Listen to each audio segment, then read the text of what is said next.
As marketers, when we run webinars for coaching offers, there's one thing that we're obsessively watching the entire time, and that's the audience retention rate. Because the moment people start dropping off, sales start dropping off. And today's video, I'm going to be walking you through exactly how we as marketers want coaches to present during these webinars so that people keep watching. And you can see this evidently on my screen. When I run webinars for coaching offers, I practice what I preach from everything I'm going to be showing you in this video today. And you can see evidently we have about a 78% retention rate from a 90-minute webinar for a BizOp offer. And you can pretty much see the graph is pretty much straight. And this is for a BizOp offer targeting the younger demographic. And if you know anything about the younger demographic, it's extremely hard to keep them retained during a webinar because they just have like TikTok brains and they have less mental discipline because they're just used to consistent dopamine. So again, the main goal of presenting on a webinar you need to have in the back of your mind is how can I present in a way that optimizes for maximum audience retention? Because a lot of coaches think they just present and that's about it, but you got to think about audience retention, and that's your goal when presenting. So the first step before presenting live on a webinar is rehearsals. What are the things that you do before our rehearsals? It is extremely important to rehearse thoroughly and well before the webinar happens, because the last thing you want to do is jump on a webinar, have no idea what you're saying, just follow the script and have issues arise because you did not rehearse. So the first thing you want to do during your rehearsals process, which should be about 5 days before your webinar. So if your webinar is on a Monday, you should be rehearsing on a Wednesday. So during your rehearsals, the first thing you want to do is set up all your equipment and environment in advance. That means have the exact same setup as when you're going to be presenting. If you have a teleprompter, make sure your teleprompter is in place, your monitors exactly set up where everything is. Make sure your Wi-Fi is good. You want to test your audio, you want to test your video. Is your camera okay? Everything's working. Is your internet up to speed? And you want to screen share. Just be familiar with your exact setup, because if you do this about 30 minutes before and something goes wrong and your screen can't share or your audio is not working on the webinar, and then you end up postponing your webinar about like 30 minutes later, or it starts late, or there's delayed and there's issues, that little, even a 2-minute mistake can result in people dropping off and not attending the webinar live, which means,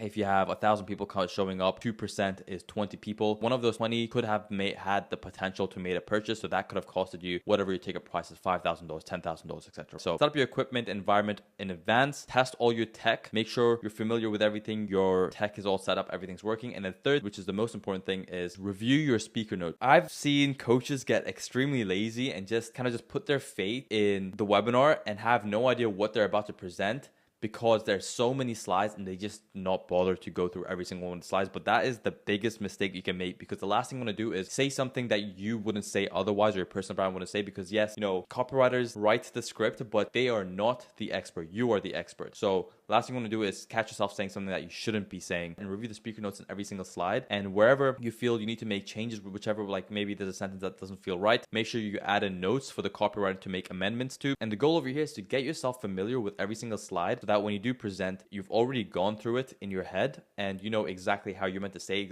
each slide, and you're more familiar with the slides. Trust me, you're going to present way better when you've reviewed the speaker notes and you've reviewed each slide and you know exactly what's going to come up because you've already seen it. So make sure you review speaker notes on every single slide. And I've got this little illustration over here just to show you what your setup needs to look like during the rehearsals. And we have two versions over here. So we have setup 1 and setup 2, which is the more professional, but either way, both setups need you to have at least 2 monitors. It's the most efficient way to present when you have 2 monitors. The main purpose of monitor 1 is to have one live stream up so you can read all the comments of the attendees and actually be able to make quick glances of what the people are saying, because sometimes when there's technical issues, you don't even know they're technical issues, and everyone in the comments is saying can't see your screen, and the last thing you'd want is you're 30 minutes into the webinar and the webinar screen hasn't been sharing for the past 30 minutes. So you want to make sure that you have the audience's comments on one screen and you can actually see yourself live. So if you're hosting this on YouTube, you want to have your YouTube screen up here so you can see yourself live to make sure things are going good and everything's all right. So you want to have yourself live on monitor 1, and monitor 2 is where you want to have your slides and your speaker notes. So this is ideally how it should look like with setup 1. So you will have your slides so you can see exactly what's going on each slide, and then your speaker notes, which should be positioned directly underneath your camera, so then there's less eye shiftness and it's kind of as close to eye contact as possible. I would recommend even making the speaker notes a little bit smaller and just putting it right above your camera, so that even if you do need to read off the script, you can still maintain eye contact, and the distance from your speaker notes to the camera is not that drastic, so they don't see that you're reading directly off a screen, because that's not as professional. So you want to reduce that distance and try and make it come off as natural as possible. Also, Also, when you're presenting, the way you want to read speaker notes is read the notes mentally in your head first and then put it into your own words, because that way it comes off natural, right? If you're reading off the script, you're going to come off with a monotone, and that's not what you want on a webinar, because at that point they just listen to a robot. They listen to like an audiobook. So read your speaker notes in your head, just skim through it, and then put in everything that's on the speaker notes into your own words, and that's the best way to come off natural. And you want to practice this during the rehearsal so you know exactly how it's going to go. It's going to take a little bit of practice. That's kind of what you need to do to come off more natural during your webinars, okay? So this is setup 1. So you have your camera up over here, you have your monitor 2 with the speaker notes slightly underneath your camera.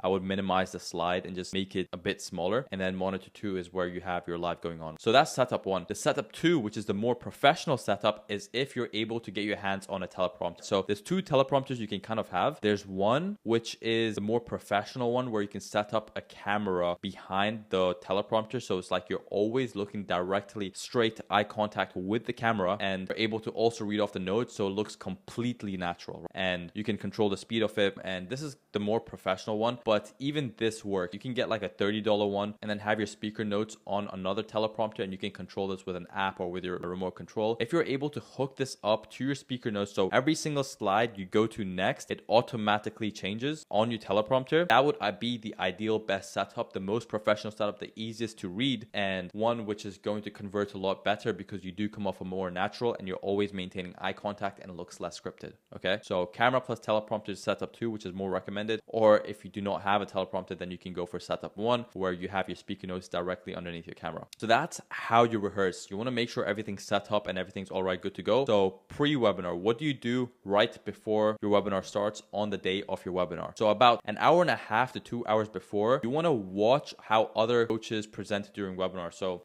watch Dan Henry, watch Eddie Malouf, watch Iman Ghatzi, see how they perform. And that kind of just wires your brain subconsciously into how you're meant to be presenting during a webinar. It gets you into the right headspace that you need to be in before your webinar starts, because you're kind of pre-wiring your brain. So you want to watch how other coaches present during webinars. About 1.5 hours to 2 hours before, just watch like 30 minutes and actually focus and try to see how they're presenting and see how cool, calm, and collected they are, and kind of just get yourself into that zone. About 45 minutes before your webinar is due to start, that's when you want to set up all your tech, make sure everything's working, your teleprompter is working, your camera positioning is perfect, and just make sure your whole setup is fully 100% ready to go. You're inside a practice session. If you're in Zoom or if you're using StreamYard to present, you can actually see yourself live on the StreamYard, and the next step is just one button, which is go live. You want to get to that point of a setup where everything is 100% set up. The only step required is the button you click to go live and show yourself to everyone. So have the full setup and just get used to yourself. Just try and get, into the rhythm about 15 minutes, 20 minutes before, even as everything is set up. You want to prepare your energy. I've seen people, they have like a mini trampoline in their place and they just like to jump on a trampoline to warm themselves up and bring their energy high for the webinar. You can do some push-ups, but just make sure that you're able to come with the energy and the flow into the webinar, because the audience feels it. Like, you cannot be monotone. You need to be yourself. You need to enjoy what you're doing, and you kind of just need to be present, and you need to be you. You need to be the most you as possible. You need to be in your zone, because like I said, the more you're comfortable, the easier you can read, the more natural you come off, the better you can present, the higher the audience retention rate is going to be. And the longer the audience retention rate is going to be, the more people you retain during the pitch section of the webinar.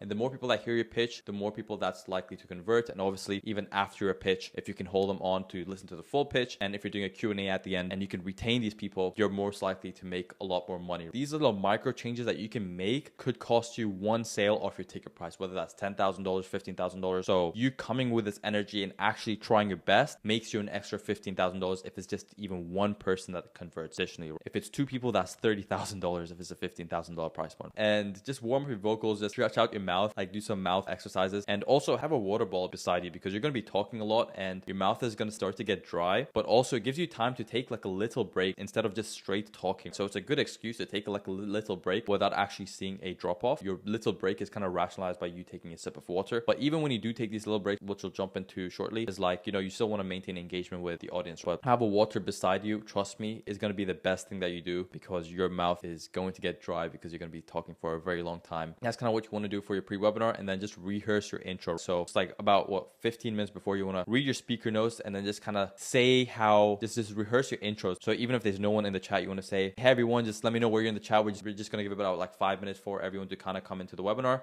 Drop in where you're from, something things you're expecting from the webinar, and then just kind of read off the comments and just kind of have a little chat with the audience. So you want to rehearse you actually saying that 15 minutes before you go live, just to kind of get yourself into the rhythm of people going live. So that's when you want to do pre-webinar. Now, during the webinar, the first 5 minutes, like I said, you want to welcome everyone in, give time for more people to join and maintain engagement, because you don't want to start the webinar and have a good chunk of people not here to start. Because if you have a good copywriter and they've scripted out your webinar pretty well, they should do expectation setting at the beginning of the webinar. And if you do not set expectations, and if someone does not hear the expectations that you set, they might, go full on keyboard warrior mode and say, hey, scammer, course seller, whatever this is. Whereas these are little objections that you can handle during the expectation part. And your copywriter should also set expectations of what their mindset should be going into the webinar. So you want to give more time for people to join so that more people can hear the beginning of your webinar. So give it about 5 minutes, welcome everyone in, maintain engagement, make sure you're conversing with your audience, and just be yourself. One thing you should keep in mind is that nerves are completely normal, especially when, you click that go live button and you see people join, and now you're like, now I need to put on this professional persona of myself and just try not be conscious that I am currently hosting webinar and just kind of be myself. So that is completely normal that you are going to feel nerves, but 20 minutes into the webinar, it's gonna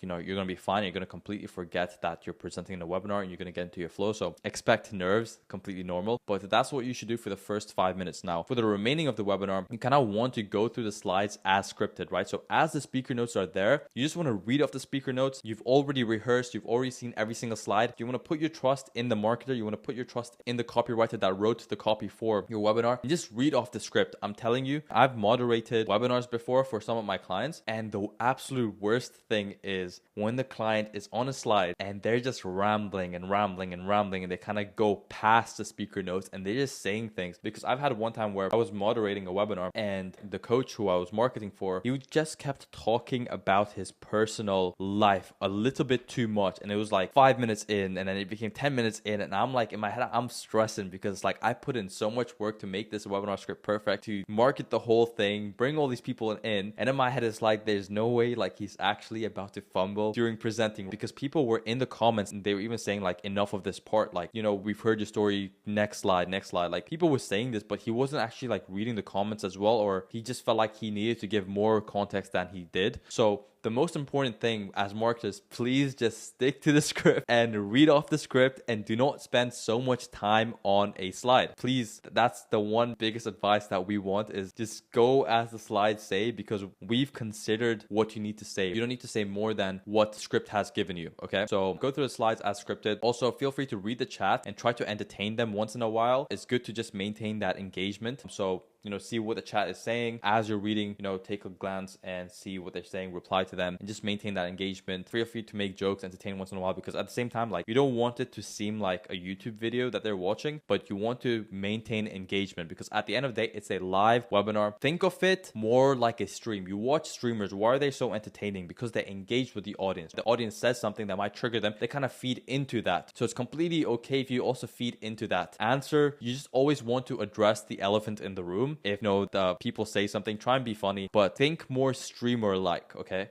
That's my biggest advice I can give you, because it's live, it's a webinar, and you don't want to be boring, because when you're boring, that's when people drop off. And I can also attribute a lot of that to the results I showed you at the beginning of this video, is because that creator was very entertaining during the webinar, and that's the biggest thing I can credit towards why the audience rate was so high for a younger demographic, because he was actually entertaining, and webinar was less like a webinar and more stream-like. So there's that. So yeah, read the chat and try to entertain once in a while. Feel free to take 1 minute water breaks, catch your breath a little bit, take a little break, reset, because you're going to be rambling a lot, and then your throat kind of gets tired and you kind of feel like you need a little break. So if wherever you feel like you need a little break, feel free to take that break, just have some water, and just try and talk to the chat a little bit. Take 2 minutes off. That's completely okay. Maybe not 2 minutes, maybe just literally 60 to 90 seconds. Try to maintain eye contact with the camera as much as possible. Again, you want it to come off as natural. If you're not using a teleprompter, you kind of want to read the script in your head a little bit and then look back at the camera, and then you also want to look away a little bit, just so it doesn't look like you're completely completely reading off a script. You want to use your hand gestures. And yeah, last thing during the webinar, you want to speak over slide changes, because if you just read the script and then you go next slide and then you read the script, people are going to know it's scripted. So during the last sentence of the speaker notes, you want to skip to the next slide and then start with the next script. So that's what you must do during a webinar. Now, a couple of things to note. Things can always go wrong on the webinar. It's completely natural. It's live. People understand it's live. Okay, so things are going to go wrong. It's not pre-recorded. You can't edit it while you're presenting. It is live. Things are almost bound to go wrong because this is your most natural state. So it's important to maintain frame at all times, maintain your authority. I would even say, like, don't apologize too much on the webinar when things go wrong, because you do not want to give up your authority. You do not want to give up your frame. So if something goes wrong, you don't want to, like, guys, someone do something, like, you know, whoever's moderating. So your marketer should be moderating your webinar, but you want to, instead of saying like, Yahya, can you please fix this? You want to say tech team, because tech teams makes it sound more professional and, you know, it helps you maintain authority. So things like that, you want to maintain frame. So that's number one. Number two, as I covered earlier, nerves are completely normal as soon as you start, but 20 minutes in, you will feel more comfortable and you won't even know that you are presenting on a webinar. Number three is do not be monotone. Authority lives in tone. You want to come off natural,